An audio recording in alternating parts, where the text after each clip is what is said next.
people. Once again, we urge you to share the feed on Facebook. Hi there, I'm Faida, and today we're going to be talking about the African diaspora in Mexico.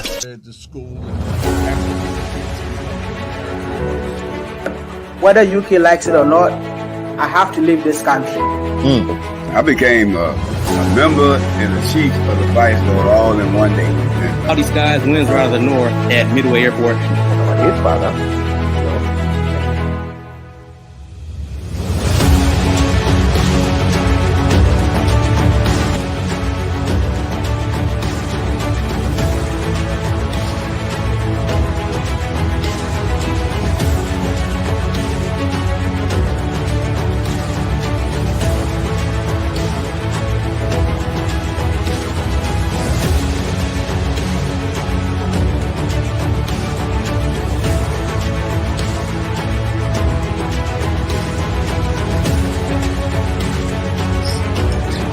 Rice and beans.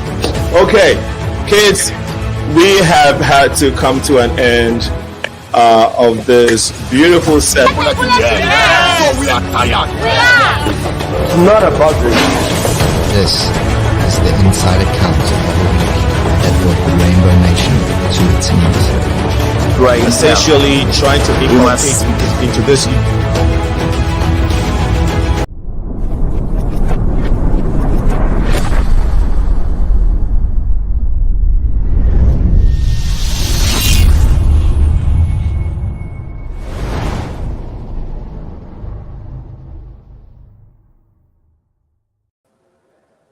Hello, everyone. This is the Progressive Mind Show. My name is Senna A.K. Linko. You are with us. We are based in the Chicago. Audience know. I first of all want to apologize for the late start of the show.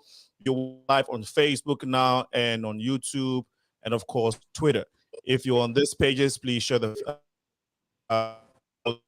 and our friends. Community building platform, and we encourage you to join this conversation right before we go to our guest for this important conversation, which is talking to young professionals within the diaspora. And so I have several groups, professional groups, but these are some, I'll say the main professional groups that have been in the city working with community, with professionals within the African communities, and we are glad to be speaking with them. Some of them has been, I think the Black have not been here yet. So we're excited to meet with them, to interact. So stay tuned with us. We will take up to Mike's segment.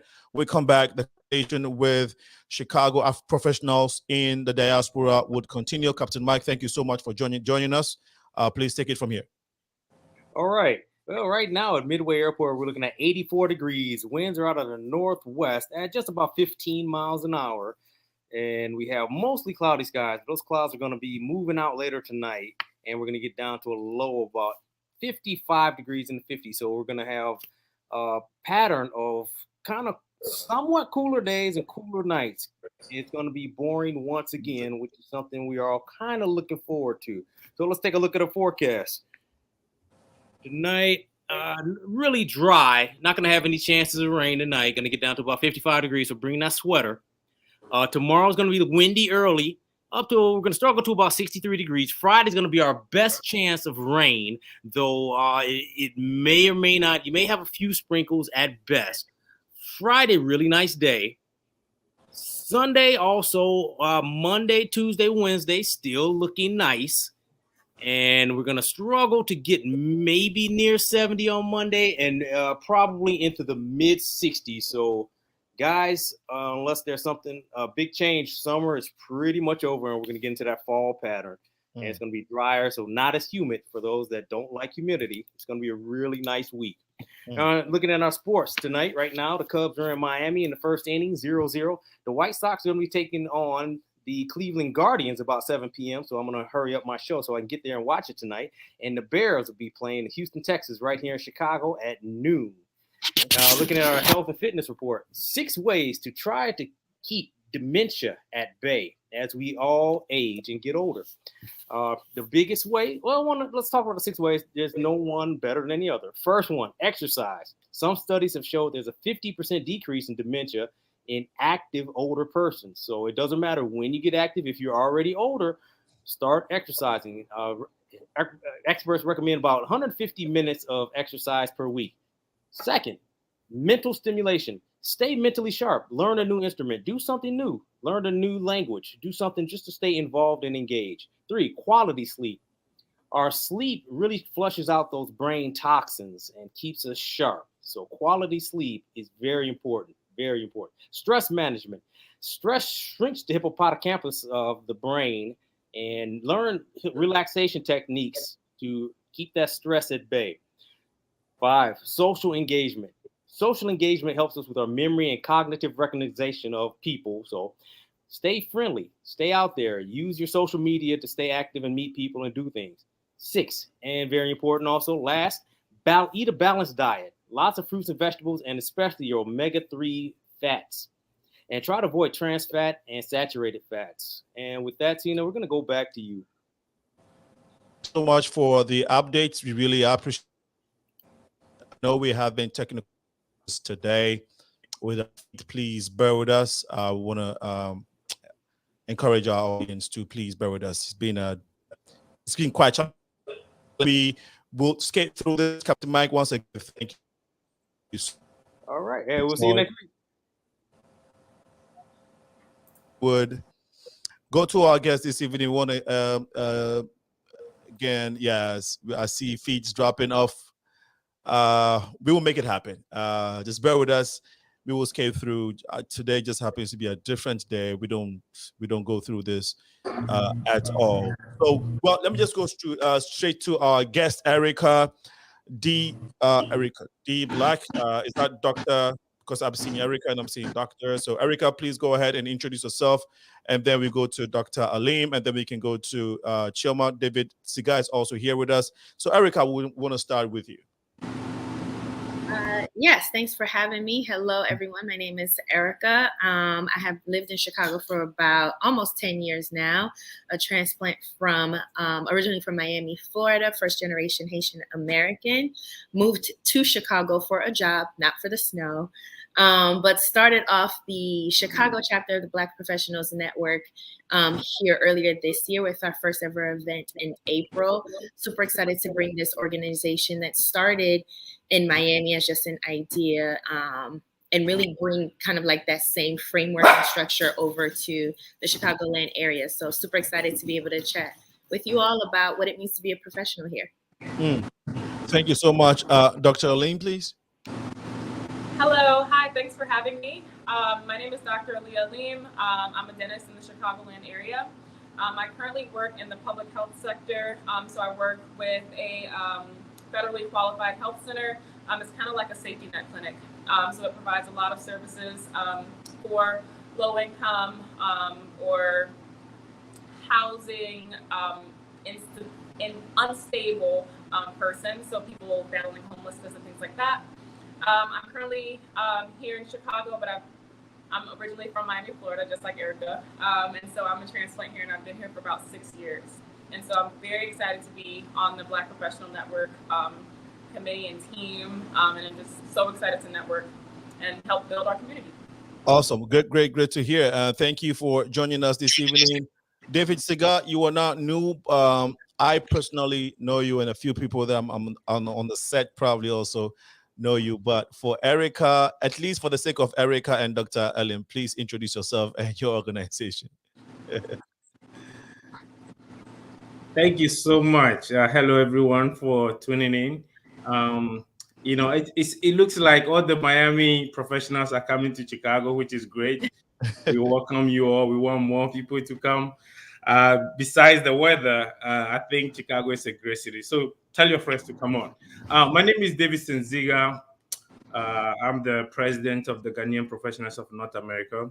Professionally, I am the CEO of Green Safe Real Estate and Consults.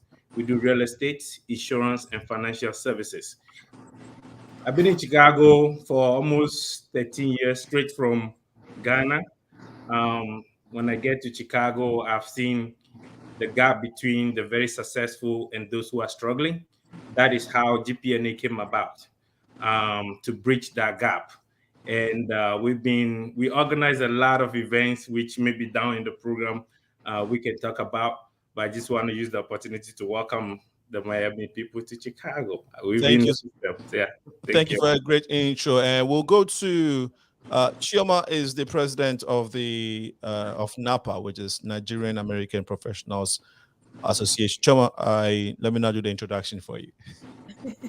Hello, everyone. Good evening. I'm CHIOMA MADUKO, and as Sana mentioned, the president of the Nigerian American Professionals Association, also known as NAPA Chicago.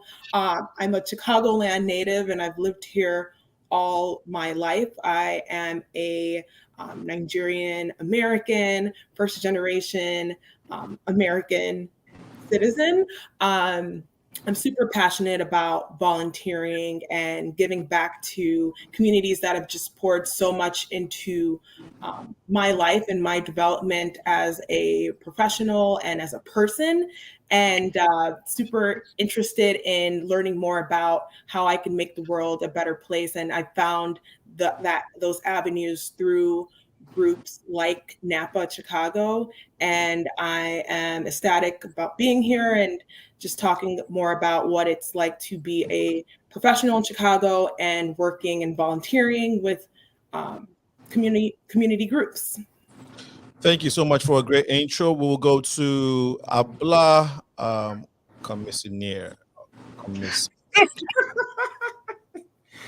Well, hello. My name is Abla Commissaire. I've been living in Chicago for the past 15 years. My mom migrated us from Togo to Chicago, and I've been here since then. I am a vet for the United States Air Force, and I work with Greensill Real Estate Consult as a realtor.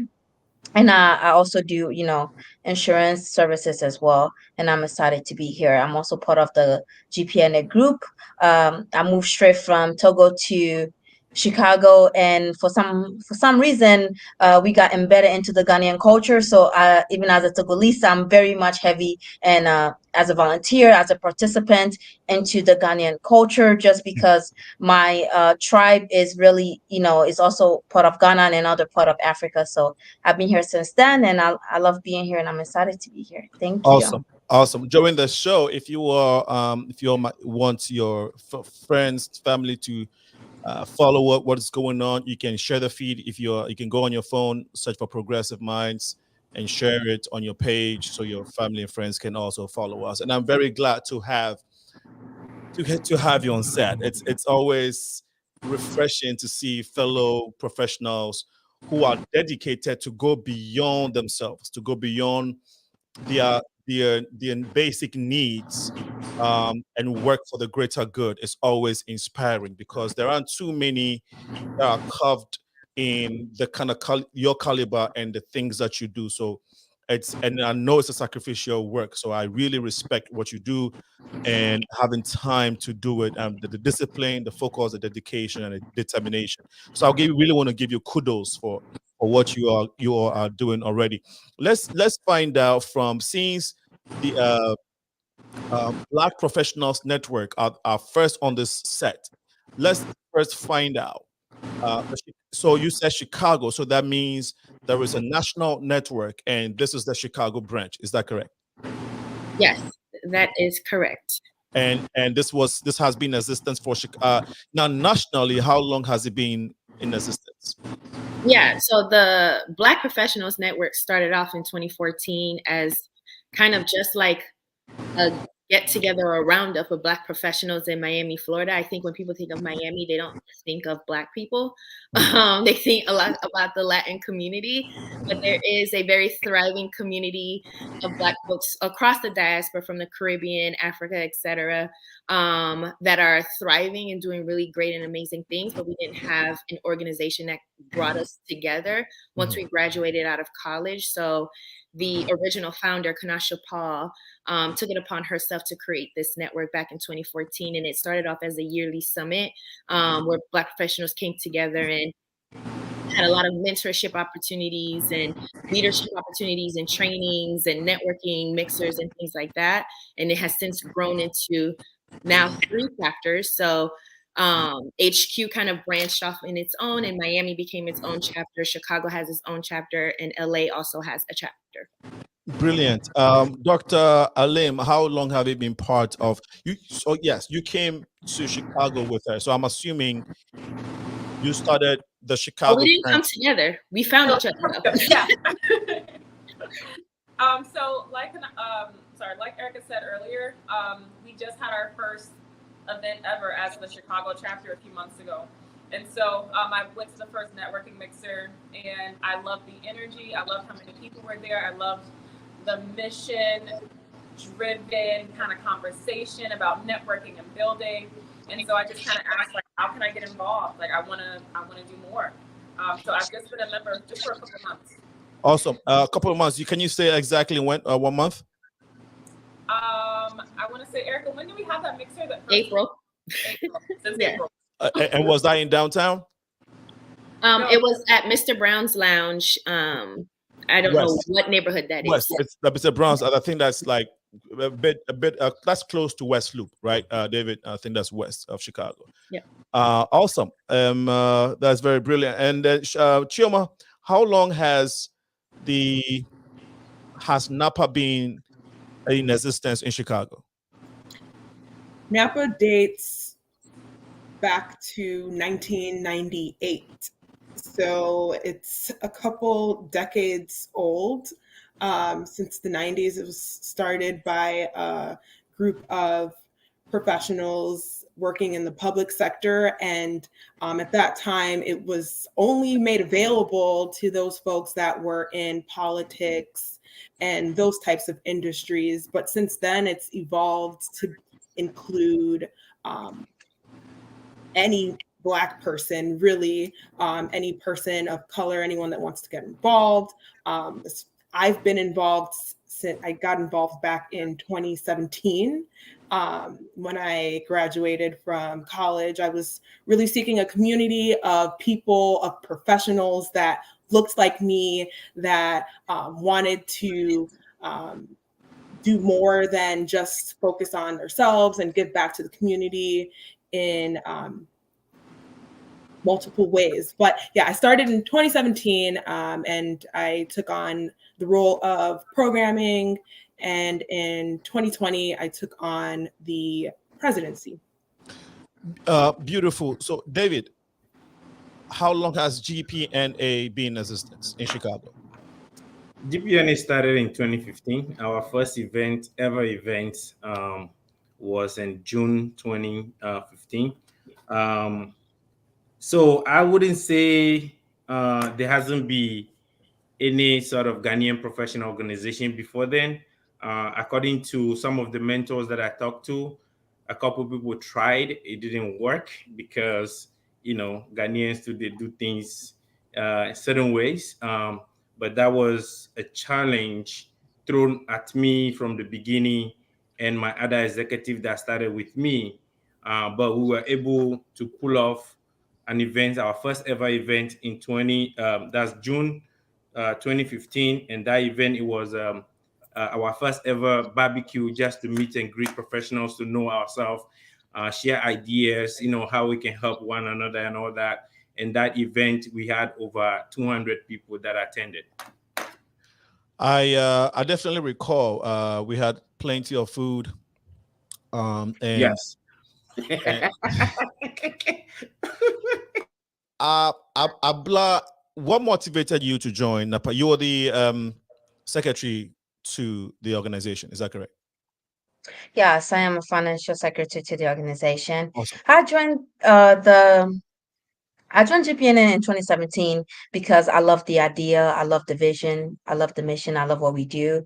Not only that, I am an individual. Like I said, when I migrated to Chicago, I was heavily, placed in the Ghanaian community, right from church, the word go. So, and also my second mom, also Ghanaian, so she introduced me to a lot of Ghanaians, and I also do businesses in Ghana. And one of the criteria to join the GPNA if somebody that is involved and that is involved in Ghana. So I found I found the opportunity, and I said, okay, let me join this, meet people around my age group, meet people that are professionals, meet people that are involving themselves in a community, and see how I can leverage that also, not only to just connect, but to also use the resources there to do more than I'm doing now. Awesome. That's very powerful.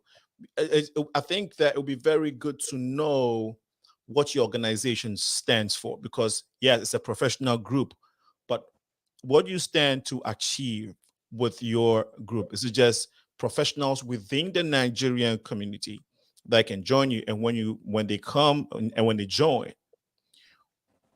what is the goal? Yes, I was talking to everybody, but I picked on Nigeria because Ghana and Nigeria has a very special relationship. So there's always competition anywhere we find ourselves. So that was just a joke. But Nigeria and Ghana, you already know, it's a jollof competition which Ghana has already won. So we've won several times. We're the reigning champions when it comes to the jollof thing. So that's unquestionable. So there you go. CHIOMA, and I'll come to you guys too. What is the set goal for you mentioned some, but does it only include Nigerians? What are some of the models of your organization? Well, our mission states that we are here to serve as a voice for the Nigerian and Nigerian American community in the greater Chicagoland area. And we aim to empower a cohesive group of networks for professional development, professional advancement, and community advancement. Yes, thank you. So, I mean, as far as CHIOMA, before you continue, just to inform everybody, CHIOMA is a great talkative behind the microphone and behind. I get very nervous. And when there's no camera, she's when she's in front of camera, then she becomes camera shy. So she's not a shy person. Just don't be fooled with all of that. She knows what.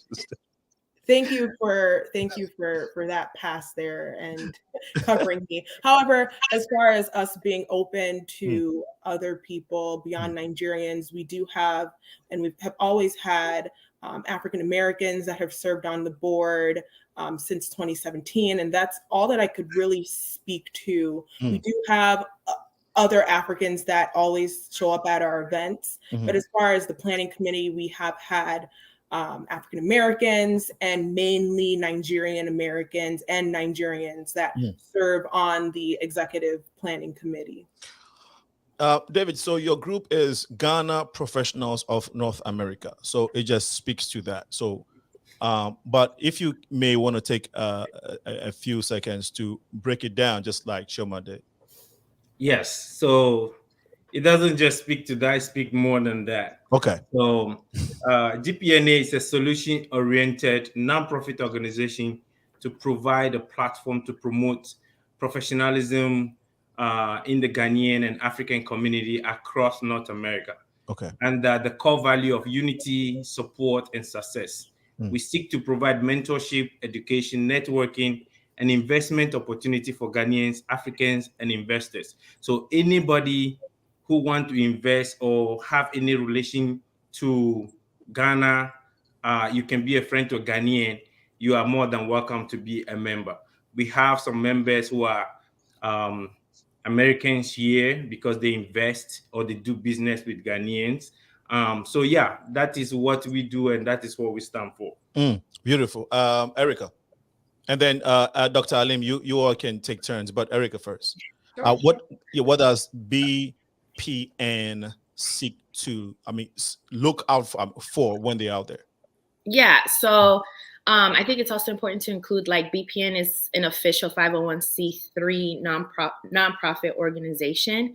And when it was really birthed to be a member first organization focused on bringing people together for programming or mentorship or opportunities to help advance their leadership skills and kind of their contribution to overall society. So one of the pillars we stand on is this acronym called TEAM, where together everyone achieves more. So it's a very collaborative organization. So we have partnerships with a lot of corporations that help, for one, invest in the organization to ensure we have the right infrastructure to be able to facilitate communications and things like that to our audience. But also, you know, they seek our organization to try to tap into potential talent. It's ample opportunities for people to find high paying jobs. Specifically, we're really focused on making sure that these roles and responsibilities provides equity to our community. And then it's not just meant for Americans. I mean, like I said, I'm first generation Haitian American, so is the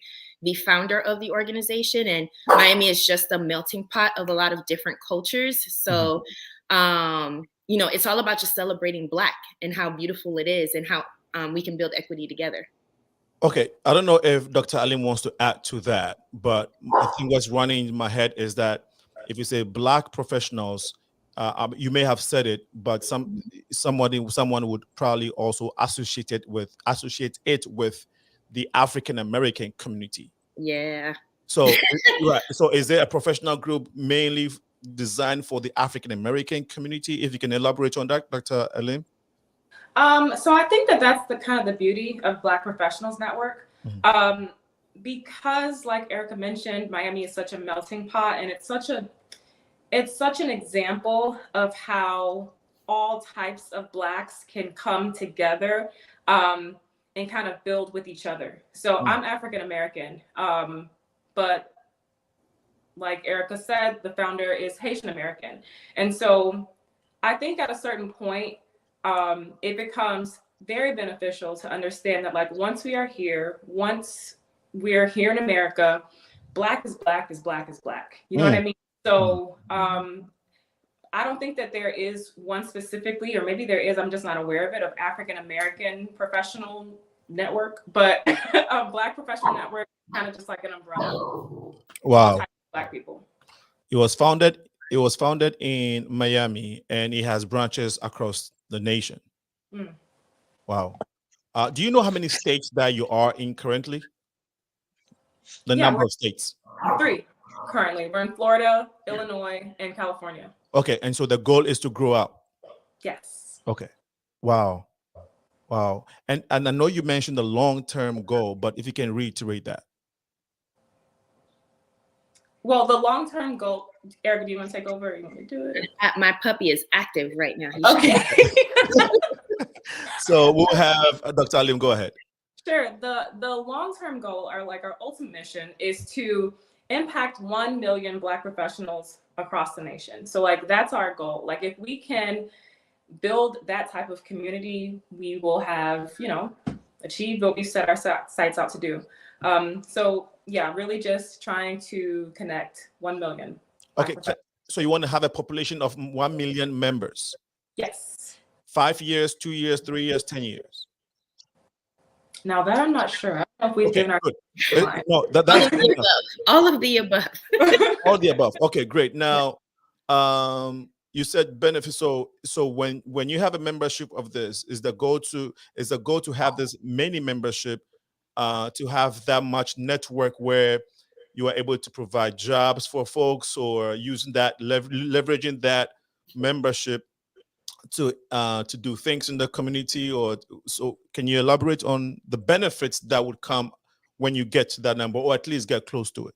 Yeah, absolutely. I think so. Currently we operate on memberships today, but we also have corporate sponsors. So to throw out an example, we have a summit that's happening in November, and it's been happening since kind of like the birth of the organization, where you know, the only reason why we can be in the Hard Rock and host a summit of a couple of hundred folks is because of our corporate partners. Ideally, we would want, you know, as someone buys into the organization, help kind of support a lot of these infrastructures that we're hoping to build out. And that includes having, you know, paid employees to help kind of move the engine of what it means to help grow and maintain and sustain an organization as large as ours. But you know, our organization is all about being member first. So as you're paying into something, there is an outcome and a benefit to you. So part of the overall goal is, there was a study that our president, she references continuously, right? And I think a lot of people are aware of this study around just building equity within the Black community. And this is just general Black, it's not specific to an ethnicity or a culture, but how we're lacking in the number of billionaires and millionaires that we're growing. And part of our organization, part of the vision of that organization is, as we're building to this 1 million membership, that we're building what we're classifying as certified legacy builders. So we're going to be the organization to kind of help facilitate those folks who want to be, you know, 1% of what Jay-Z does or Rihanna does or whomever. We want to be the organization to help provide resources, connections to be able to support those folks who are classified as certified legacy builders. And then those folks who are following behind and also want to build equity within their own kind of purview. So that's the overall mission. When we talk about 1 million, we want to be an engine that really helps build equity within our community. Wow. I'm interested in knowing if your scope is going to extend beyond the boundaries of America, which is, you know, maybe some less fortunate Black communities. It could be Brazil, it could be South America in general, it could be Africa and whatnot. It would be interesting to know. But before we come to you, Davidson, you want to respond to the same question? Yes. Go ahead, and then we'll go to CHIOMA, please. Abala, please feel free to comment if you have a thing to say, so that I'm not skipping you. Okay. Okay. All right. And Dr. Alim as well. But David, go ahead. Yes. So just to add to what I stated earlier, as I mentioned, GPNA is basically the name as it stands is beyond what it says. We do more. As you can witness, GPNA also came up with an idea called the All African Networking Event. Mixer. Yeah. We had, over the years, we had about 6 of them. This is an event, I think NAPA will know about it very well, because NAPA have been very active with this event since we started. They've been coming to eat your food and drink your beer. Yeah, so that is one of the ways, we bring other Africans, diasporas involved. Okay. But besides that, we also partner and help with the U.S. African Summit with Dr. Kamanzi. If you can remember, I was one of the speakers. African Youth Entrepreneurial Summit, we also help with that. African Summit of November 2015, we also help with that. So besides helping the Ghanaian community, which is our major goal, is to unite first. I heard my other professional colleague mention that member first. Our goal is unity first, because there's a lot of things that go on behind the closed door that is bringing with the Africans behind. So how can we come out with the tools, mechanisms, the strategies to bring some unity? And they say unity is strength. So our first priority is to unite, then grow as individual professionals, come together, help others to also grow. As I said, GPNA, besides the success or the unity we built, Alinko, you are a witness to our first ever event. Besides the unity we built in the Ghanaian community, the unity we are building in the African community through the African networking event, another event that we have done, we also extend beyond the North America. We, on several occasions, we organize food drive, clothing drive, toy drive, educational materials that we send to Africa, especially Ghana, to distribute among the needy. Even just last year, because of the pandemic, we didn't do much activities.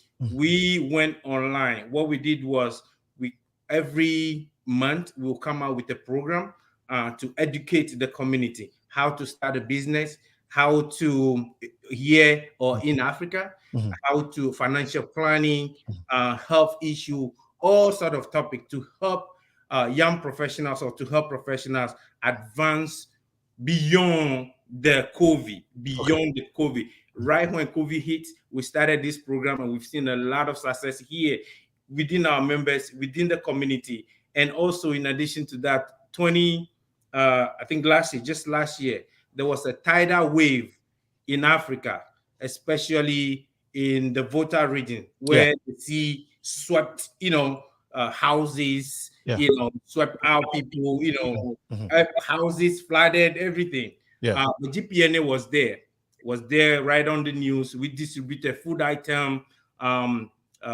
educational item to these communities to support and things like that. So besides the membership, the community, we also extend beyond the diaspora. The diaspora. That is so powerful. CHIOMA, you want to respond to the same question briefly? Because my concern is, David, you've been doing this for about 8 years. I mean, 6 years, 7 years? Yeah, 7 years. And then, Erica, your group just started. CHIOMA, would you say it's been about at least 4 years since you took over as president? CHIOMA, is that accurate? Your microphone is off. Oh, I took over in 2020 as the president. Okay, 2020, but you joined in 2017. Since your being involvement, I think what I'm concerned about is, have you guys seen, as being leaders of this powerful young groups or young professional groups, have you seen increase in membership? And if so, how is the participation, enthusiasm to help the group grow? Have you guys seen or experienced that? Let me start with CHIOMA, and then Blanc, you can come in. Let me know if you want to make a comment, if I didn't mention you, or if you want to respond to what somebody said. It's very important that we because again, I might miss you, but I might miss you, and it's not intentional. So please just draw my attention, and then we'll let it flow like that. Please go ahead, CHIOMA. Sure. So, I mean, since 2020, our goal, especially during the pandemic, has been to keep the community connected, keep professionals meeting one another, and create a platform for people to come out of their houses, especially since the pandemic. And that hasn't necessarily increased membership, but it has maintained the people that before the pandemic used to come to our events, and even people that are new to Chicago are seeking and looking for a community to belong to. So our group, our organization, by continuously hosting events, just like David said, we also went virtual during the pandemic, and we had to provide value somehow. We still stayed connected with our community, especially since Nigeria at that time was going through what you could call SARS pandemic, even though it's always been going on. But we had to address those issues that were going on beyond our borders here, beyond the borders of just the United States. And we organized, we got out there and collaborated with other Nigerian groups, other groups in Chicago to really kind of keep up with the times, especially in the pandemic. We got out there and rallied. We hosted virtual events, informing our community of real estate and getting on LinkedIn. I think that you also hosted a show, an event recently, it's a bridge the gap type of program. Yes. And the reason why I brought this up is that this is very, I think, I would say this is one of the key events or key components of NAPA.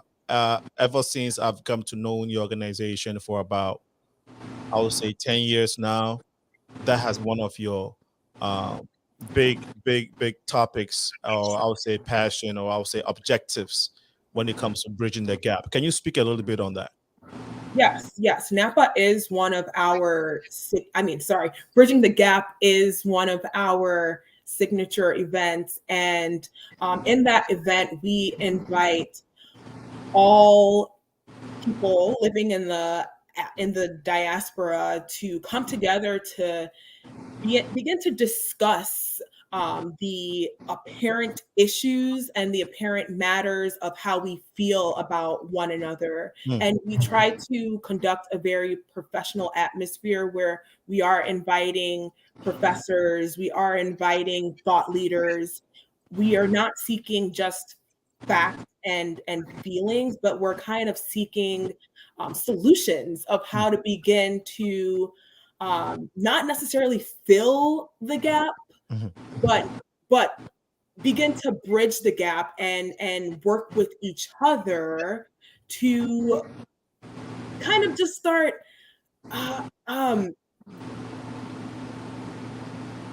doing what we need to do as a people, as more so a Black people. Right. And we hosted that event this year at the Wild Hair, and we were able to have people speak on just ideas that they have to kind of just begin bridging that gap between African Americans and Africans. Okay. Great point. Abla, I don't know if you had anything to add to all of this, but I also want to pose the same question that I asked CHIOMA to Erica and Dr. Alim in terms of, I know you guys just started the Chicago branch, but so far with the few, maybe you said you had an event recently, but are you seeing enthusiasm, and the few that have joined, are you getting the support and that motivation that you are looking for? Because I am sure that is your expectation. So before I go to Dr. Alim, Erica, to respond to that, Abla, I don't know if you had any comment or anything to say to what David and what everybody has said so far. Yeah, so I think, like Davidson said, we focus much more on unity and impact. Yeah. I think we have really maintained our membership is free, so we have really maintained that through the pandemic, and we are now getting back to planning for the rest of this year and next year as well. So we are becoming more active in terms of the leadership planning our calendar and making sure that we recover from what the impact of COVID brought to us. So I believe because our membership is free, people, we have maintained that, we have maintained the membership. And in terms of growth, we definitely do need the support, and we do need the exposure more than we have right now. And I think that is up to, like what you're doing now, Alenko, making sure that you shine some light on GPNA and what we stand for and what we're doing in the community, because we do a lot of things, and we unite people in the community, and we support our own, and not just our own, others as well. So that's all I have to say towards that. And hopefully in the future it will be a paid membership. Okay. Erica, before you respond, we have Onyinye. Okay. Can you hear us? Okay, if you can hear us, and you're responding, we can hear you. Your mic is off. Let us know if you can hear us loud and clear, and if you can turn your camera on. If there are challenges, please message us in the private room. This is the Progressive Mind Show. Today is September 21st, 2022, and we are engaging professionals from the diaspora community. The program, this episode is titled Time with Chicago Diaspora Professionals. In the city are many organizations, but we decided, based of part of our vision on this platform, is to encourage the connection of the diaspora, encourage the connection of fellow Blacks, respect, appreciate the different cultures, and work towards a bigger community. And so again, we have different organizations, but it's very important that as Black people, as Black professionals, regardless of where we're from, if we have made it, especially those who have made it, or those who have achieved the American dream and even beyond, we seek to attain and to work towards things that are greater than us, issues and matters, looking at our communities to see how we can be involved, how we can change our world, how we can change our communities and make it better. And so we've identified these young professionals within the diaspora. So one of them is NAPA, which has been in existence for a long time, Nigerian American Professionals Association, and the GPNA, Ghana Professionals of North America, and then finally Black Professionals Network.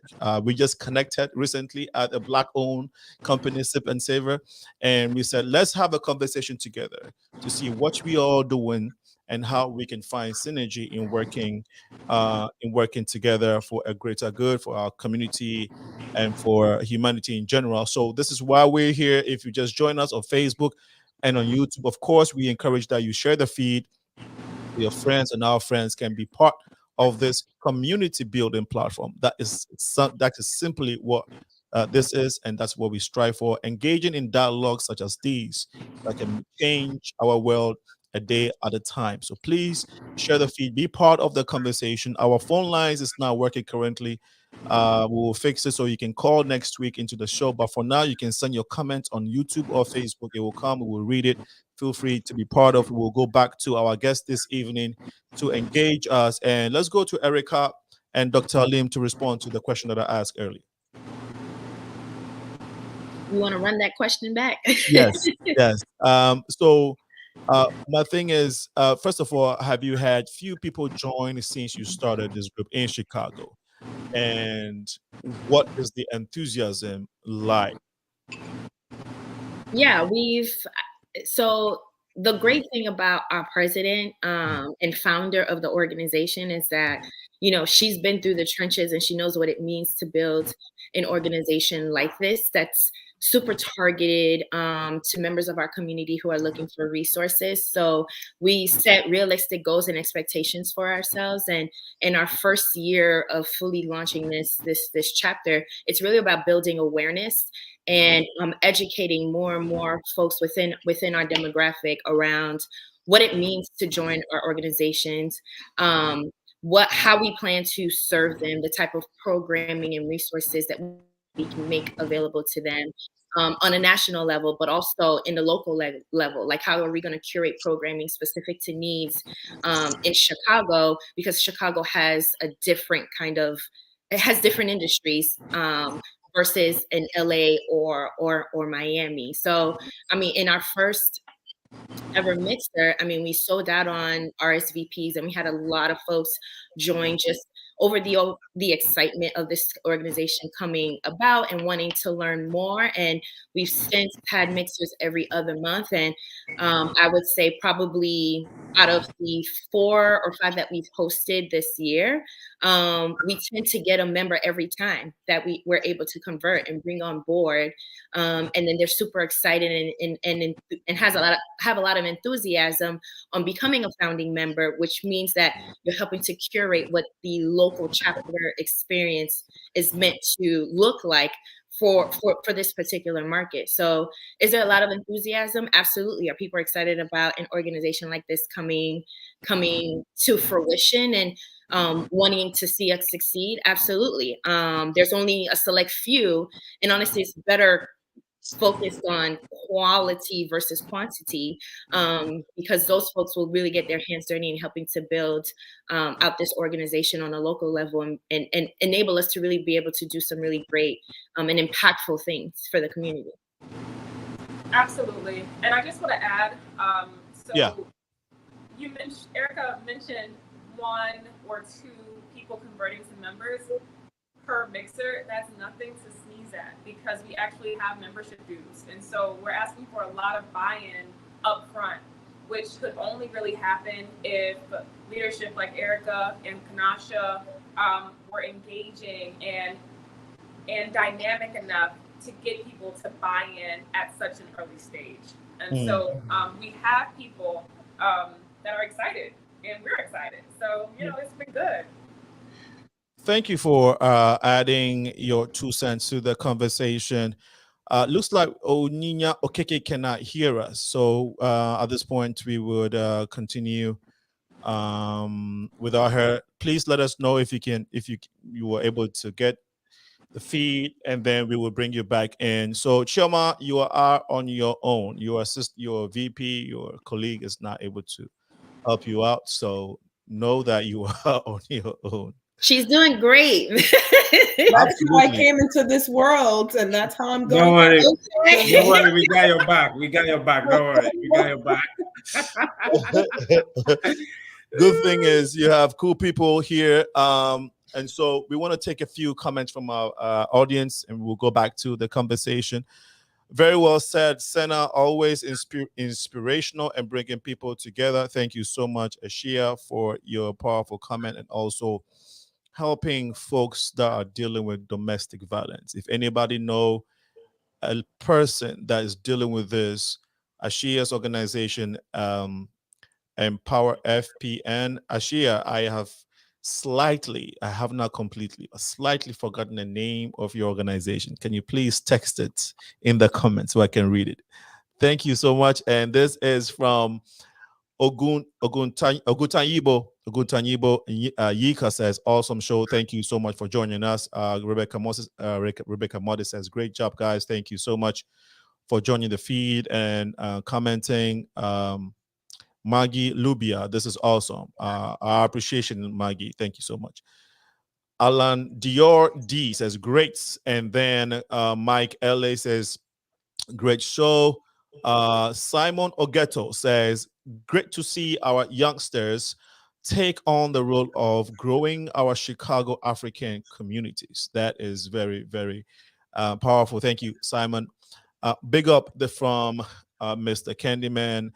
And Quartzy Bella says, I love the topic. And so if you have questions or comments, suggestions, please don't only like the topic. We want to hear your ideas. We want to hear your thoughts about the sacrificial work that these individuals have decided to take on, because it's so sacrificial.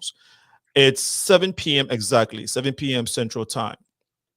So the next half of the show, I would like us to explore the challenges, and we've touched a little bit on the opportunities, and we can do a little bit more, but I know there are a lot of challenges, so we're going to talk about it. Before that, let's take a short break. When we come back, the show will continue. You are watching the Progressive Mind Show live with Alinko, and we're discussing time with Chicago diaspora professionals. We shall be right back after this. Anytime I want to play a commercial, it would be a challenge. Now, this one. Check out this beautifully made artistry of coffee tables made from a combination of recycled tires, jute ropes, wood, and fabric to suit your style. Yes, we make to order. These coffee tables can help you make a statement in your bedrooms, offices, and living rooms. But remember, we only ship within the USA and Canada after shipping cost is paid. Call Jasper Designs on 1-306-203-2650 or email us at doduyayra@gmail.com. Follow us on Instagram at Jasper Love, or follow Pearl Yara Agboka on Facebook. Don't be left out. Please place your orders now.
Welcome back to the show. My name is Alinko, and we'll go straight to the professionals that are representing NAPA, GPNA, and Black Professionals Network. These are brilliant young men and women. Some are single, some are married. I'm not sure. I just made that up, but you know. But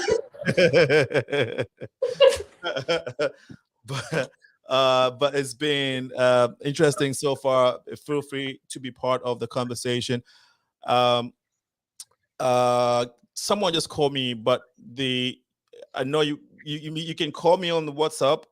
The phone line for our phone line is not working right now. The studio line is not working, so please, but we would fix it by next week. So you can call via WhatsApp if you want, but I couldn't pick up because we want commercial break. So join us as we discuss and talk about the professionals in the city, in Chicago, and of course North America in general, what they're about and how you can assist them. Let's talk about challenges, guys. Why are we having screens blocked off all the way? Okay, so let's go with David. David, so a general question that I want to ask is, it seems as though when it comes to doing stuff or organizing within the Black community in general, seem very, very difficult to get people to volunteer, to be part and keep going. How was, and I know you mentioned that you mentioned a little bit of that in the Ghanaian community. Is this statement true? If so, how have you experienced it, and what do you think should be the way forward, David? Thank you. Yeah, there's no success that comes on a silver platter. You know, you have to work at it, and I would say this community service, you have to be a people person. You have to love it. You have to, if you don't love it, you're gonna get frustrated. Speaking about GPNA, as I mentioned, there are a couple Ghanaians, you know, my senior brothers or uncles or fathers who were here before they tried it and it didn't work. So when I brought up the idea, because of my own personal experience, somebody who get in a plane from Ghana coming here, don't know where I'm going. I landed before trying to figure my way out. By the grace of God, I am here today. So because of other personal experiences, I've seen the need that we need to unite as Ghanaians and provide that opportunity for other professionals, maybe in my shoe or that need support to grow. And the beginning was really, really tough because of the mentality that it's not going to work. So what I did most of the time was, I love driving, so I can drive 50 miles, 60 miles just to go and talk to some of the potential people that I know can really help me, put things together. I would drive to them, talk to them one-on-one besides all the reaching out. It was really tough, but I know that my heart is in it.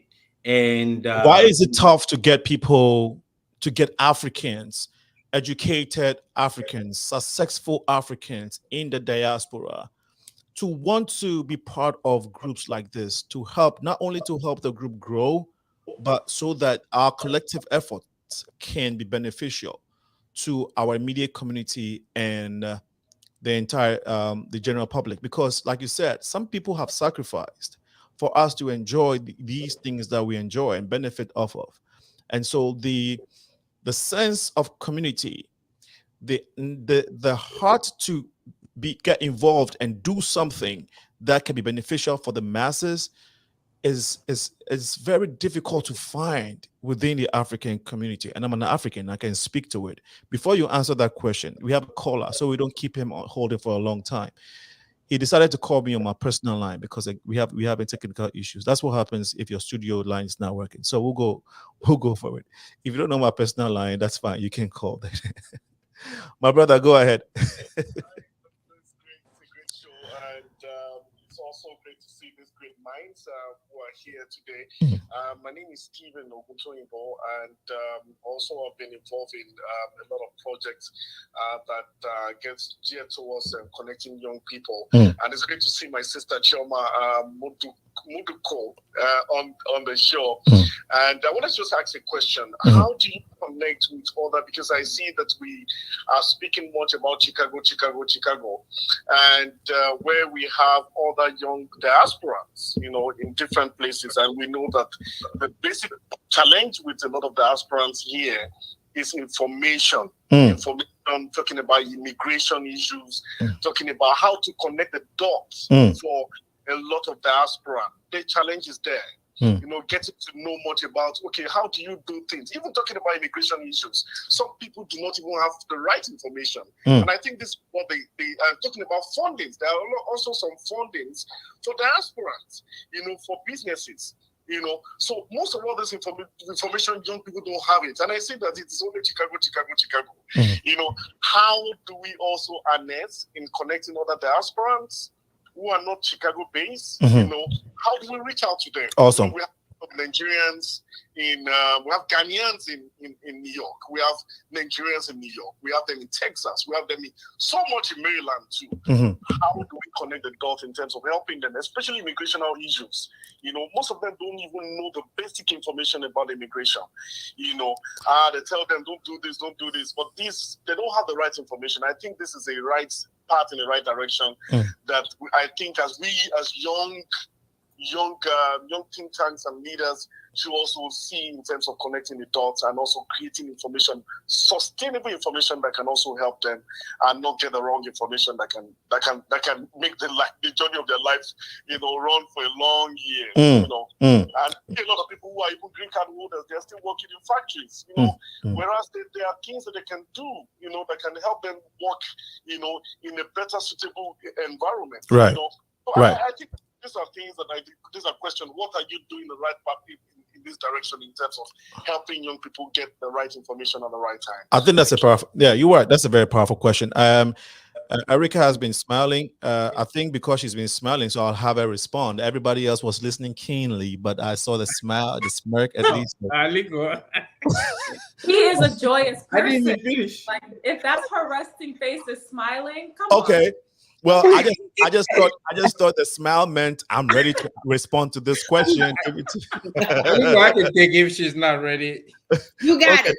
Okay. Okay, after you, Davidson, then. Okay. All right. Thank you, my brother, for the concern. I think the same concern that I have when I first, moved to the United States. I landed in US, not knowing where I'm going, right? I landed in New York, and the same idea. Where are our people? Where is the helping hand? Where is the information information that I need to get settled, to get the right direction as to what I need to do, where I need to go? I mean, I brought green card, but I just don't know where to go. That's one of the problems that GPNA is funded on. I can say proudly that since the start of the organization, we've organized a whole bunch of programs, at least about 6 immigration programs. What we do is we bring immigration lawyers or people who are experienced or have done or gone through paperwork and have an experience, personal experience.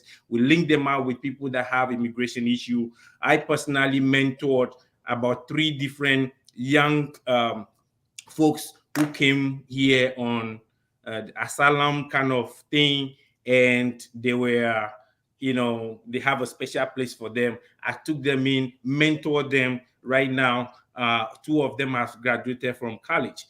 So this is something that GPNA is focused on. As you mentioned, this organization, as you can, Ghanaian Professionals of North America, the aim is to have branches all over North America. I can say proudly that about 6 or 8 cities right now are following our footsteps and are also developing and having the same vision and goal as we also have here. Even next year, one of our program is a topic is immigration. So GPNA, we've been doing our best to send the information out there. We want to do more, because in life, whatever it is, the age, the time is building up. You have to keep doing more. Otherwise, you'll be left behind. Alinko, let me come back to the question that you asked about why is it a problem in our community. Based on my experience, I would say it's just two things. Two things. One, individualism. Two, past experience, right? I've talked to a lot of people, not only Ghanaians. A NAPA president can, even if you can ask Dr. Ewa, he's my good friend and mentor. I talk to him one-on-one. I go to him, ask him questions. What is going on in the diaspora, the Nigerian community? I talk to Dr. Kamanzi Mr. Kamanzi, is my good friend. I talk to everybody in the diaspora that are our senior brothers or uncles or fathers and things like that, just to learn what really is going on. I can tell you for sure that individualism is killing us.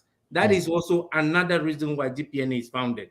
Just for me, let me go to the event and show off and have all these things. No, that is not how it's supposed to be. If it is like that, this is why the Chinese, the Hispanic community, and other diasporans are leading and taking the city over, because they support one another. But here, African community, we want to have the doctorate degree and have our brothers just sitting down there, maybe doing us kind of job. No. Where is the helping hand? Hold your brother's hand, hold your sister's hand. No, this is the way to success. The information, as my brother preached on, how can we disseminate the information to our brothers and sisters to know that, okay, this is the opportunity. This is how you make it. We talk about education. Last time I was talking to a couple kids from Ghana, trying to come to school here. You know, do I have that information when I needed? No, it wasn't there. We are making progress, but we need to do more. So I would say that individualism, that spirit of individualism, we need to kill it within our diaspora, within our community. If we kill that and unite as a professional organization or unite as a diaspora, we can do more. The second is experience. As I said, I talked to a bunch of people and they say, oh, you know, like, let me just take Ghanaian community for instance, because I belong to the Ghanaian community. Okay. Good or bad, I own it. Okay. So let me take Ghanaian community for instance. I talked to a couple professionals that are doing very, very well. You know, I've seen them, I get connected to them, I say, wow. Then I was like, okay, so why there is Ghana first, you don't come?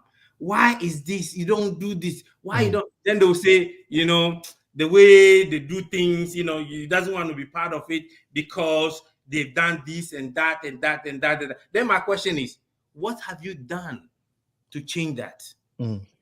What have you done? Just because maybe in the past you have been treated bad, or you wanted something, or you want to go to school and one person didn't give you that direction. Now that you get to a successful place because of that experience, you don't want to give the opportunity to the young one. No, it shouldn't be like that. So that is the other reason why, you know, there is a challenge for the professionals in the diaspora to move forward or help one another, which is really, really killing. And we have to work together to eradicate that. And that is one of GPNA's goal. We've done much. We've done some, we have some progress, but I think we need to do more. That is why we also came up with the All African Networking event, learn from them, other professional organizations, so we can share ideas and see how we can definitely solve this problem as a diaspora, solve this problem as African. So our next All African Networking event. We'll come to that. We'll come to that before you put your next mixer. I know that is that I know you have an event coming up, so we'll have time to share that. But great point, my brother. Thank you so much for sharing. Anybody else wants to respond to the callers' sentiments, questions, remarks? Anybody else wants to comment on that? Yes, finally, I was using the sunshine, but it went away. The screen is a little bit brightened. But just to piggyback on what Davidson mentioned, we can is, hardly you know, see you now. We can only see like your scarf, literally. Okay. Can you see me? Just to piggyback on what Davidson mentioned, it's definitely the mentality, right? The informations are there. People are, making effort to put the informations out there. What the information is being brought, it needs to be, one, appreciated, because once you appreciate something, it just automatically grows. And two, giving,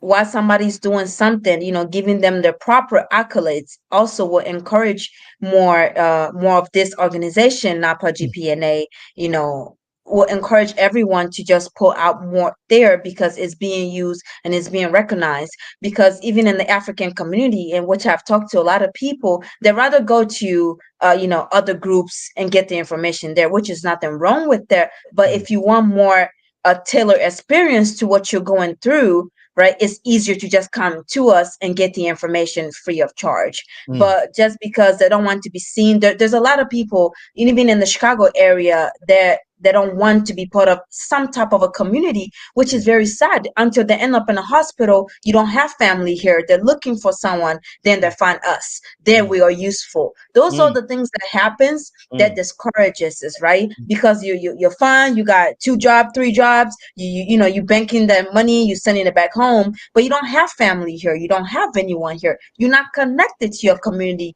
whatsoever. Your name is not even accounted for, and all you hear is this person is missing, something happened to this person, do anybody know this person? And we don't know, all because of you don't want to be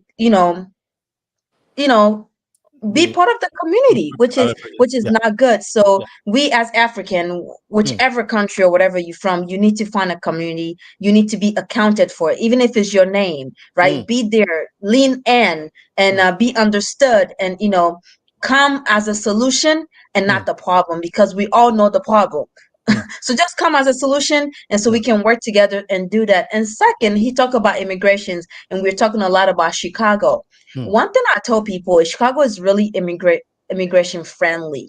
Chicago has so much to offer someone that is moving from Africa or any other part of the world to Chicago. It has programs, scholarships, as Chicago really is on the map of helping people establish themselves. So that's how come, even if you're looking now from this podcast or other program, you might see that Chicago is upfront, because it does have a lot to offer, and it's a big city, and Chicago also have experience with immigrations. So that's how come you may see much more from Chicago than any other state out there, just to put it on there. Because the state is a sanctuary state, and the city as well. So yes, and it offer a lot of help, and offer a lot of sanctuary, offer a lot of informations and free informations and free help to immigrations. So that's how come I always advocate for Chicago, just because it has a lot to offer. So that's something people migrating to US may not know. They might go to other city, but try to target big city as well, just because they have much more program than a rural Indiana somewhere. So that's all I have to say. Thank you so much, Ablan. That was a powerful point. In a nutshell, Stephen, the caller, what Ablan is saying is she literally just sold Chicago to you. She's, in a nutshell, she's saying move to Chicago, period. Okay. But that was just by the way. Powerfully said, Ablan. I don't know if CHIOMA wants to respond to this as well. I do. Okay, go ahead. And then Erica and Dr. Alim, I'm sure you want to respond to the issue of this conversation being centered, or these things being centered around Chicago, right? Go ahead, CHIOMA. Yes, I feel very compelled to respond, because the brother that called did mention my name, and sounds like he's also from the Nigerian community as well. But I do think that we do need to do more as an organization. We have tried in the past to gather what the needs are in our community. And I believe moving forward that we really need to start getting very serious about catering to the needs in our community, because it is creating a sense that we're not providing much value. However, we do partner with groups like the United African Organization that just hosted a African summit, and they are very much so focused on immigration services, provide resources for immigration. But as a Nigerian American professionals organization, I believe that we do need to do more. Our platform does indirectly create an environment for Nigerians and Nigerian Americans and other people to network with other professionals. And we do facilitate networking amongst professionals that do more so address people that are more settled in the United States. So again, I think we need to do a better job of addressing people that are in need of more resources and more information to be more successful in the Chicagoland. Right. Thank you so much. I really appreciate your response, CHIOMA. Go ahead, Erica or Dr. Lima. Dr. Alim. I'm sorry, Dr. Alim. My apologies. I don't know if Erica or you want to go first. This is the challenges question, yes? Or whatever question. So the caller made mention of, okay, the conversation is centered around Chicago. Is your network reaching out to people like him who's not in the city? And of course, we talked about do Black people get involved? Now, specifically Africans have a challenge when it comes to community organizing. I don't know if that extends to the Haitian community or if that applies to the African American community as well. So you can respond to any of these. Yeah, I would say, listen, community organizing is felt across multiple ethnicities, across the diaspora. It's not just limited to just the Africans. I think it's a similar challenge, and I can speak from my personal experience, being that I'm first generation Haitian American. So my parents immigrated here from Haiti. I was their first born child. And I'm an American citizen, but you know, community organizing is a challenge, and it dates back to when America was founded. And we had leaders like Malcolm X and Dr. King and, you know, all of these folks who wanted to move folks away from an individualistic mindset, as my good friend Davidson mentioned earlier, and really help build community in order to achieve a certain goal. I think what we have found, and I will speak specifically for me myself as someone who has always been in service to my community throughout my adult life, right? From college to multiple roles that I've held in corporate America, being a part of business resource groups. I think as long as your heart is positioned in the right space, all you need is the one. And that's enough for me as a leader, because it is very difficult to move a very large number of people to believe in one thing if they all have different ways of getting to the one thing or don't believe in it at all. And I mentioned earlier, it's really about quality versus quantity. That I really like to focus on, because I do think that as leaders, if we begin to get too big, then it takes a toll on the shoulders that we have, and then those shoulders that we stand on to continue to build these types of organizations to really make an impact within our communities.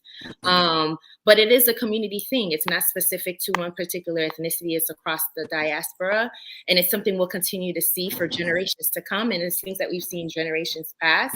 So I do think all of our hearts are positioned in the right space to be able to make the impact that we seek, and we can just have faith that that impact will spread across as many people as we can. So I just wanted to leave that little nugget there. And just how I face the challenges. I will say for BPN specifically, when we say we're members first, it definitely helps us curating programs for the needs of those members, because you can imagine, as Black Professionals Network, we touch a lot of different people.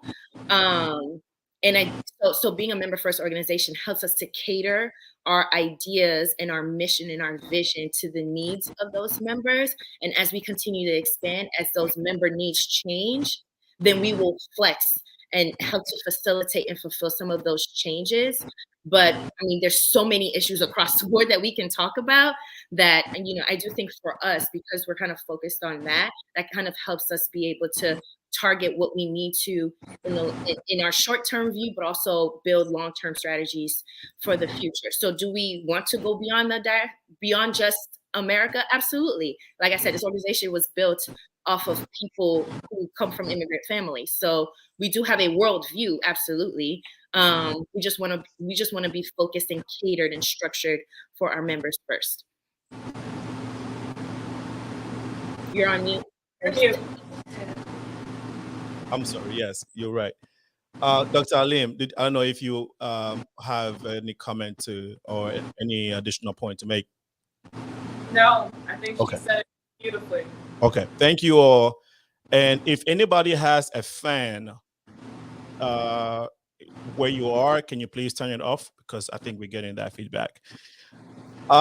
Thank you for sharing, guys. When it comes to this community organizing thing, the sense of community, I have a thing to say about it.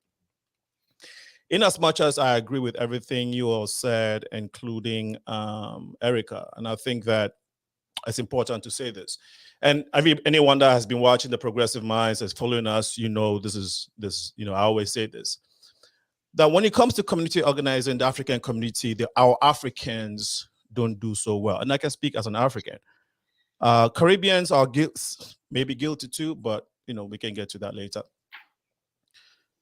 When we come here, as David said, I don't know if it's a spirit or that attribute that we have that makes us feel like I'm okay.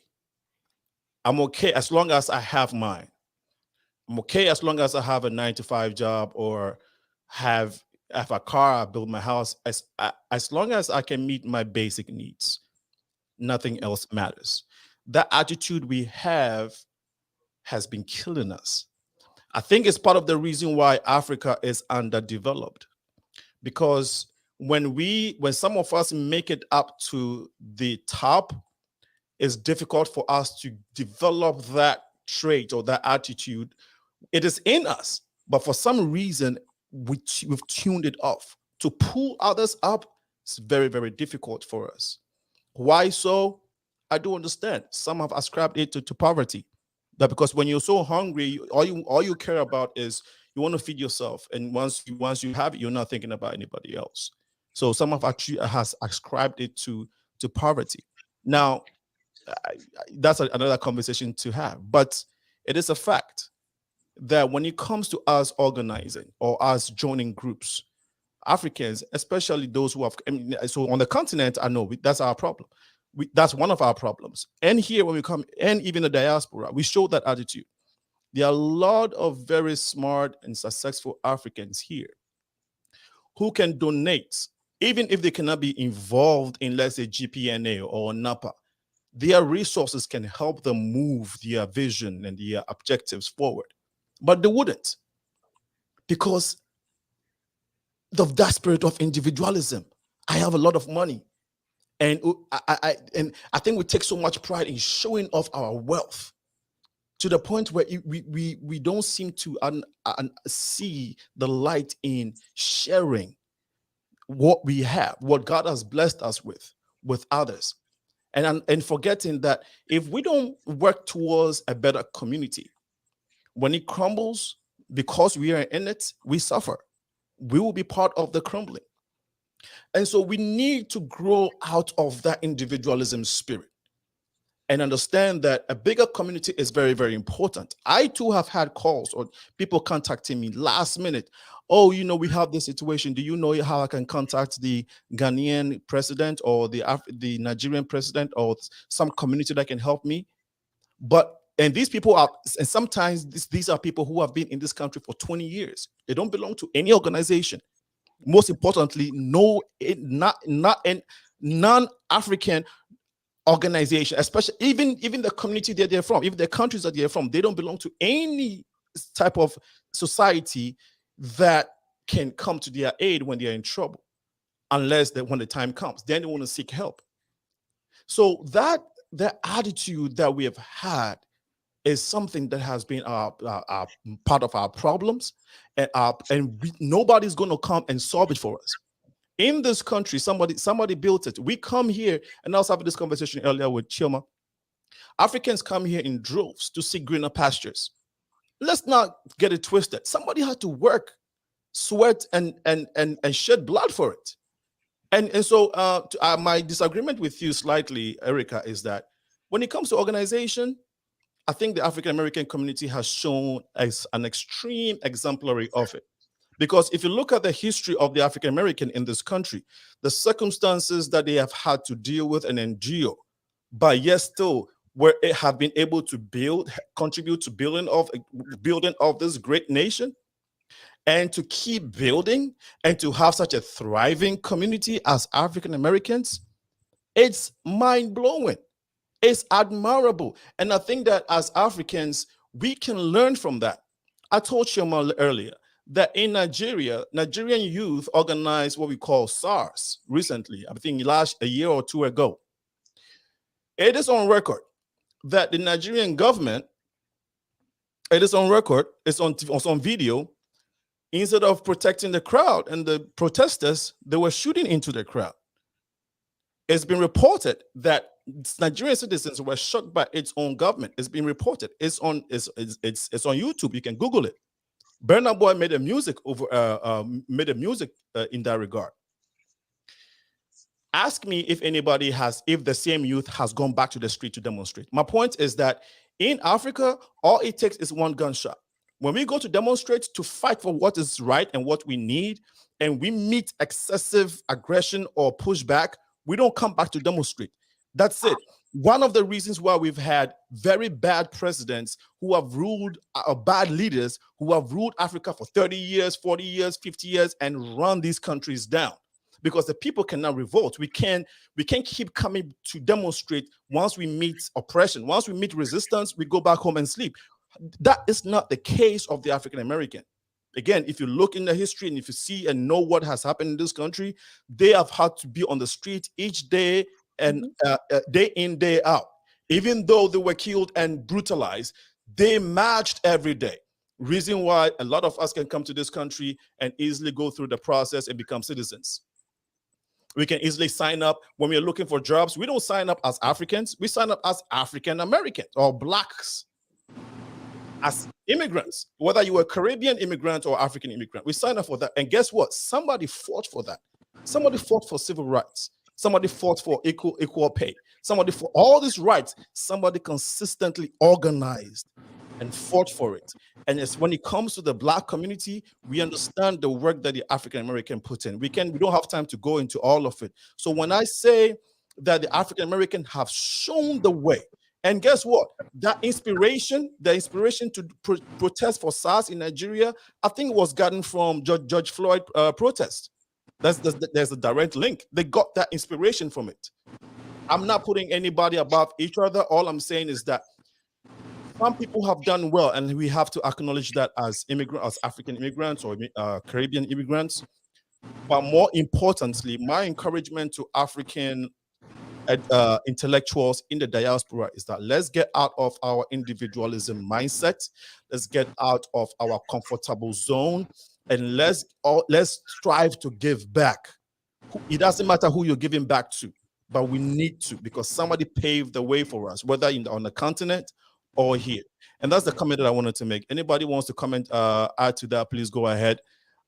If not, I want to take a few comments on the platform, but anybody wants to respond to that, please go ahead.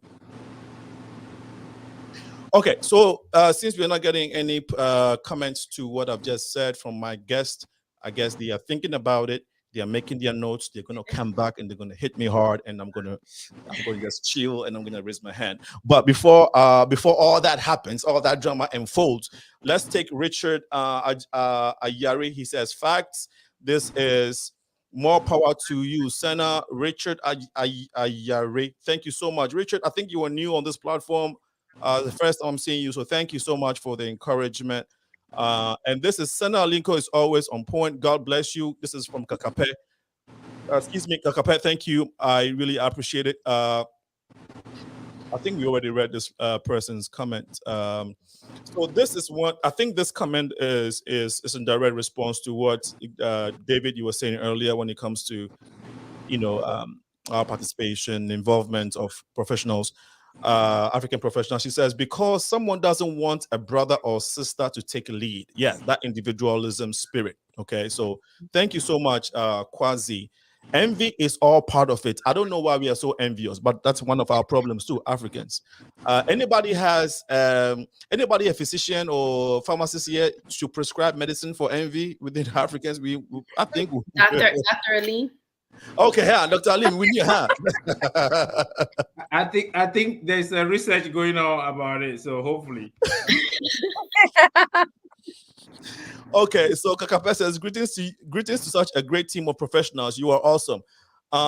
Thank you, and we appreciate all the comments. Hopefully next week, actually, we guarantee that our phone lines will start working next week, so you can people can call in as well. We have been talking to the Chicago diaspora professionals. It's been awesome and eye-opener so far, guys.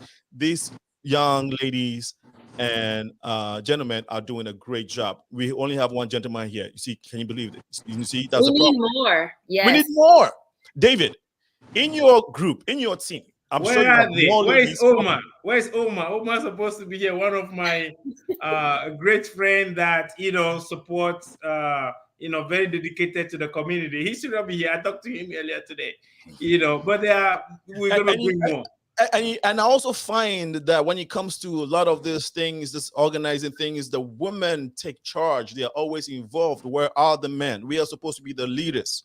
We are supposed to be in the forefront. CHIOMA. Ladies, I will not let you. CHIOMA, how many men do you have in your team? I've had men that are upset and that have expressed that there's no men in our group leading. There's not enough Nigerians in our group leading. It's up to you, especially speaking to Nigerians. If this is the Nigerian American Professional Association and you want it to be led by Nigerians, speak up, speak out, share your ideas. But we don't have that. I mean, so CHIOMA, you were saying that you've had men in the group in our community, in your community, saying that they don't see men leadership, right?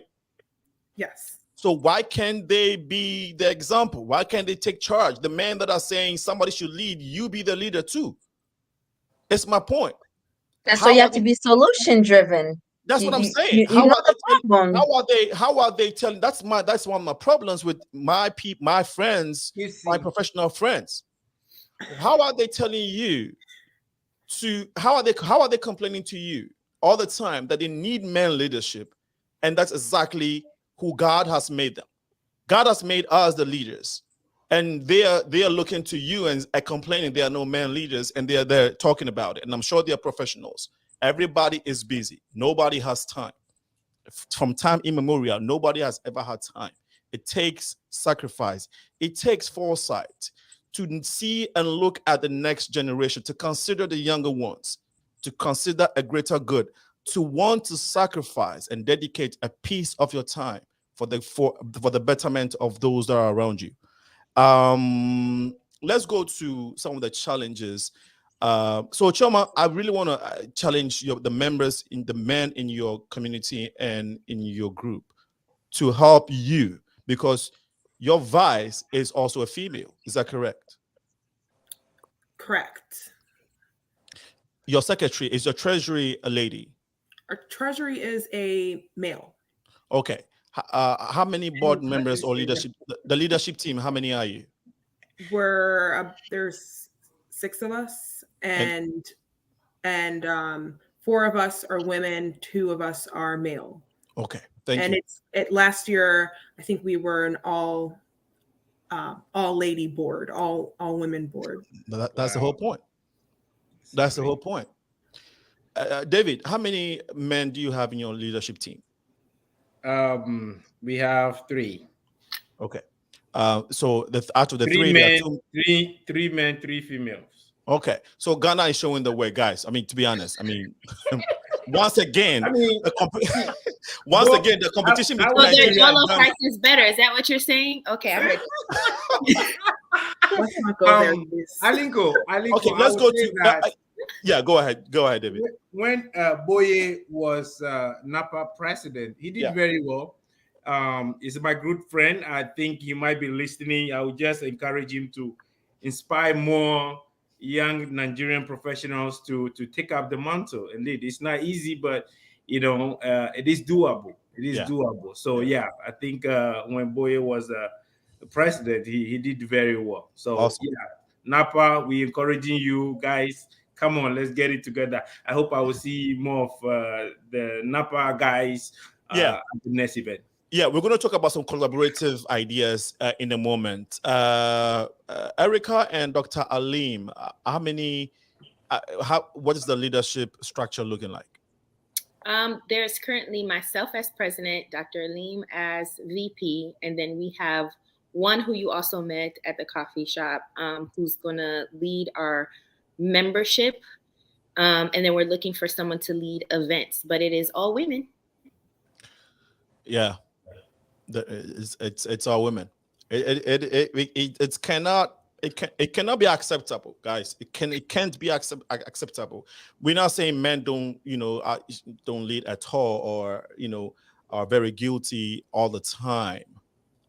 But it looks. I see a trend, and I've been involved in community organizing for a long time. And the folks who know me, it's not because again everybody has time. No, but anywhere I go, in places that I go to, I see a lot of women always being present and being consistent, sacrificing. It's more of the women. And my encouragement to the men is, we are the leaders. If we want to be called and addressed as kings and be respected, like we want our women to be doing for us all the time, we deserve it, we want it, but we also have to show a lot more leadership. It's just an encouragement to all men out there. Just be inspired to lead. Even if you can lead, help our ladies as they sacrifice and take these bold positions, because we know that a woman take on a lot of challenges, right? They have a lot of responsibilities because they are taking care of our homes for the most part. We expect them to make food for us. We help too, but a lot of time the expectation, they are nurturing, they are doing this, they are working as us, but they have other responsibilities. And men, especially Black men, African men, we expect a lot from our women. I'm an African, so I know. So we can expect all of these things, and also relegates that natural obligation that God gave us, which is leadership, to them as well. It's just not fair. There has to be a balance. Let's do well in everything. Let's do well in all these aspects of our lives. Let's talk about collaboration. Anybody else wants to comment? I really would appreciate a comment. So far, Dr. Alim keeps smiling and she keeps looking away. I don't know what the is. I don't know what the issue is. Because I feel like this topic that you're talking about right now can be a whole other show on its own. Yeah. The whole 2 hours. Agree. Absolutely. Yes. Yeah. So I can tell you the women are holding back right now. We are holding it. On us. Please We take are it easy on holding us. it. Okay. But I will say, Okay.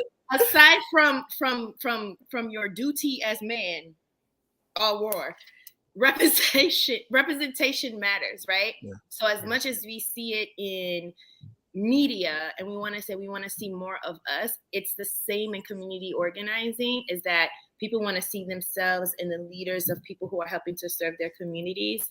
So the idea of having men on our boards is important because we want men to also see leaders like themselves helping to facilitate communities to grow and to grow further and expand. So Okay. That's all I wanted to say. But we're gonna leave it where it is. Yeah, we'll leave it, and we'll Yep. Thanks for holding the fire. Another set We are holding it. Unleash. The flamethrower is right We'll here. unleash it. Okay, this is from Angie. My experience with African leadership has regularly involved attributes like arrogance, pride, and omission. And yet I have not given up. We are still one in my eyes. This is coming from a beautiful queen. Thank you for your patience and your understanding. It should be an encouragement and inspiration to African men, Caribbean men. I will leave African American men out because I think that your ancestors, your community have done extremely well. I'll leave it at that. So collaborations, guys. There is Black professionals here, GPNA. There is NAPA. Guys, what can we do together? Because we know that there's disconnect when it comes to us, right? So can we come up with an event together, a mixer together, and just pull all Black professionals out there and just have a good time and strategize for the future? Listen, I think one thing we know how to do is have a good time. That's the one thing we have in common. For sure. Yes. And CHIOMA, I think that you and I had a conversation about this, right? That we have done, Africans or Black people don't have a problem, especially Africans. We don't have a problem partying. But when it comes to, again, it's the same subject matter, organizing and development, we kind of like slack a little bit, you know. So we do well at partying, but we have to add the strategy, development, and organizing piece to the equation so we can have a good balance. Do we agree? Of course. So David, you have an event coming up. Can we do a collaboration? Let's talk about what event you guys have coming up. So David, talk about your event, and then let's hear from, we have a few minutes to wrap up, and let's hear from Erica and then CHIOMA. We haven't spoken in a while, so let me know if you have a point to make, and then you can come in, okay? Actually, the event, the planning, we're still in the planning stage. It doesn't kick up yet, otherwise you'll be seeing flyers. But this is the only face-to-face event that GPNA is promoting this year, which is the All African Networking Mixer. As I said at the beginning, we've been having these events from years just because of the pandemic. That's why we had a break. We had about 5 already. This will be our 6th one. Okay. But this event is not only organized by GPNA. It is organized by all African professionals. NAPA is there. I want to thank Christy from NAPA, the former president, for supporting the last one. Also the president of the South African Professional Organization, Guinea president, that is Diallo, supporting the other one. Hopefully I'm connecting with all these leaders and the current presidents here so we can put together an idea to do the next upcoming mixer. But the proposed date that we have on book is October 29, but again, nothing finalized yet. Okay. I think I'm going to collaborate with the current executives of the current executives and the president on the show right now, and other professional organizations, so we can put ideas together and make it a successful event. That is how we normally do it. It is not only organized by GPNA, but it's organized by all the African professionals. So please, I'll be reaching out to you so we can put it together. Thank you so much. Also the Black Professional Network, you are very much invited. This is not the official invitation, but you are invited. We all across African professionals, not just the one that he mentioned, Cameroon. The last one we had like, I believe, Egypt there. We had Ethiopia there. So everyone is welcome. And usually when we are putting this event together, we do go online. We look up most of these organizations. We look up their contact information and we reach out to them. So if you are an African and you're part of, no matter the country, professional, or you have a group that stands for that you want to be involved, you can contact us and also publish your information online. So when we go online, Googling, searching, and looking for you, we can easily find you and invite you. Most of the time, if you don't see yourself represented on this collaboration, is because we have searched, we are educators, we search online, and we have not found your information there. So please, if not anywhere, put it on Google so we can reach out to you. Thank you. How about Erica and Dr. Alim? When next is your event, and can we be part of it? So most importantly, we have our summit. Our summit is November 9th through the 13th. It is held at the Hard Rock in Miami, Florida. Anyone can visit www.mybpn, that's B as in black, P as in professional, N as in network.org. And there's more information on that site on how to join, more information about our organization, and then more information about the summit, where all professionals across the diaspora are welcome to join us in sunny South Florida. It'll be a good time. It'll be a time for us to connect, network, advance ourselves, and most importantly, just break bread and talk over a cocktail potentially in Miami. So that's that, and that's where a lot of our focus is on that summit. And then for the local chapter, we're hoping to host a mixer prior to the summit sometime in October. So stay tuned for that. Follow us on social media. This October coming? Yes. Okay. So we will have a mixer. More to come as we try to lock in a location to have that mixer. So more details to come on that. But yes, super excited to be able to see you all. Everyone's invited to please come and help and support. All right. Thank you so much. I guess we'll have to follow up with the social media pages and websites so we can all keep in tune. Thank you so much. CHIOMA, when is anything coming up? Absolutely. Just to kind of like address the collaboration aspect of things, we have a huge and major goal to reestablish relationships, build new relationships, and just like establish long-term partnerships with groups across the Chicagoland. I think like throughout the past few years, we've been just so kind of involved in what we're doing and just keeping the organization alive and relevant that we have sacrificed building those absolutely necessary relationships. So that's something that I've already created lists of groups of organizations that we will be reaching out to. As far as the upcoming events, we have elections taking place this Sunday, September 25th at 5 p.m. in the South Loop. Please do follow us on Instagram at NAPA Chicago. That is N as in Nigeria, A for Apple, P in professional, A for Apple, Chicago. And that's our handle on all social media sites, NAPA Chicago. We also have a website, napachicago.org, where you could stay up to date with our upcoming election that's coming up on the 25th. We are looking for interested professionals that are looking to get involved on an executive board team. And we are having an informational session taking place on Zoom tomorrow to provide some more information on who NAPA is, what NAPA is about, and what we are looking forward to getting taking place and getting done in the upcoming NAPA year, which begins October 1st. Okay. And that is when we start celebrating Nigerian independence. Okay. So that is a big event that we typically have that celebrates our independence. And this year we'll be celebrating that on September 30th at Iyanze. So everyone can come out and Iyanze, the south side or the north side? In the north side. Thank you. The north side location, Iyanze, September 30th. And that we have not, well, we planned it out.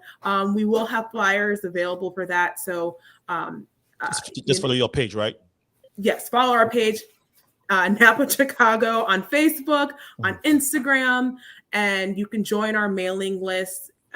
If you just email napachicago@gmail.com, and we send out regular emails each month to keep the community involved and up to date on what we have going on. But up and coming, we have the elections taking place this Sunday. We have our informational tomorrow night that will be held on Zoom for anyone that is open to learning more and wants to learn more about our organization. And tomorrow we'll be also talking about what we have coming up for the year. So please do tune in and follow us on all the social media sites. You are eating into our time, so I'll send you. hopefully men are contesting at this time. I mean, we are open and we are more than accepting, and we need that representation of the men in It's our not community. it shouldn't be just a representation. It's a must. It's a need. It's a necessity. This is what we ought to do. This is what we have to do as men. And so African men, we have to show the lead. We have to show the way. We have to sacrifice. This is a challenge to those that are sitting on the fence and watching.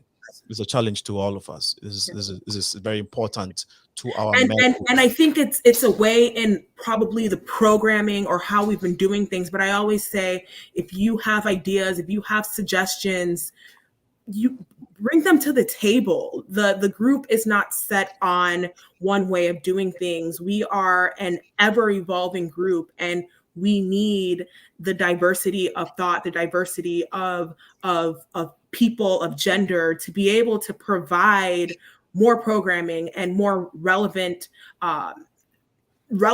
for all genders, for all people. Okay, thank you so much. I was trying hard to end the show at 8, but as we would have it, CHIOMA decided not to. We have to try. I decided to speak. We have to try. We have to try. We have to try to end at 8. Over there, we got one. Well, you've got 30 seconds. Well, let's do it. Okay, let's make it happen. Let's try. Okay, great. This is good. Good work going forth. Dr. Gail Frazier, thank you so much for your comment. Prakwesi says we ought to learn how to support each other, encourage each other. The notion of let's watch him do it has not been working. It's rather unfortunate that we are always negative when our colleagues are trying. The pull him down syndrome got to go. Definitely got to go. And this one is from we are invited to broadcast the event. Okay, so my you have to create a federation combining your and collaboration with each other. So thank you so much for your comments. We would have to end the show at this point, so we can't take last comments. Thank you all for coming. We would do this again for sure, I promise. On that note, this has been Alinko with the Progressive Mind Show. Have a wonderful evening. God bless. Bye-bye.